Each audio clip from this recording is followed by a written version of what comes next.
Angry old guy. Author and columnist Mark Steyn joins us tonight to marvel at how much rich people hate Trump. It's almost like the same people are always going on about privilege. The more privileged you are, the madder you are about Trump. Why is that?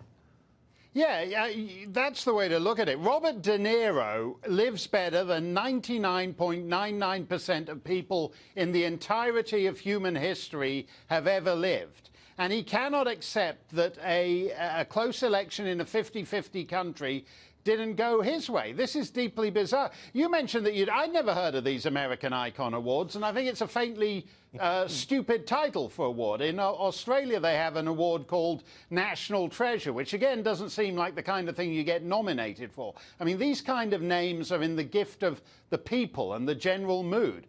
But if you do actually have something called an American Icon Award, then the guy has to be an icon for all Americans, including the 60-whatever million people who voted for Trump.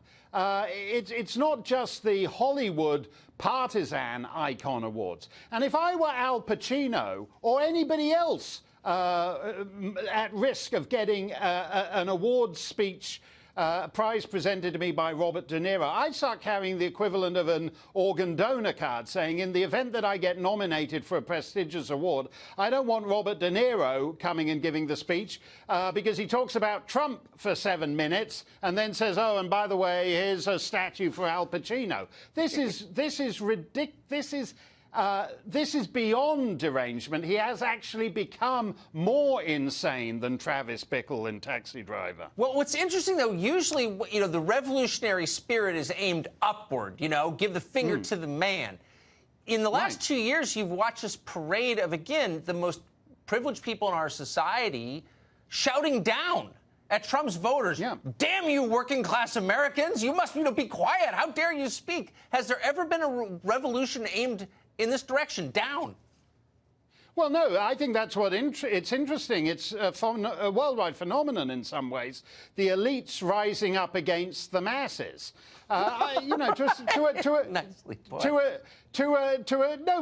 think that's actually true. I think I saw something of it with Mrs. Thatcher in the United Kingdom, where essentially privileged, elite, artistic people just regarded her as vulgar and lower class in the same way that they do with Trump. But the fact is, they're killing themselves.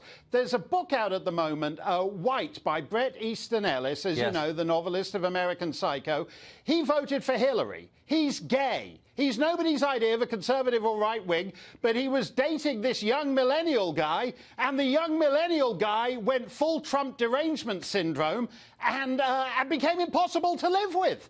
And that's the same situation. Would you want to wake up in bed with Robert De Niro every morning, boring on about Trump? He's actually, they shouldn't have American Icon Awards. They should have Best Cranky Embittered Grandpa 40 years past his acting best award, because he'd be a shoo-in for that.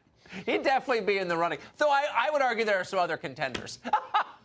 Yeah, no, it's a crowded field. And it's not even an age thing, as we saw with Bret Easton Ellis's insufferable millennial boyfriend. It spans the ages among the Hollywood elites.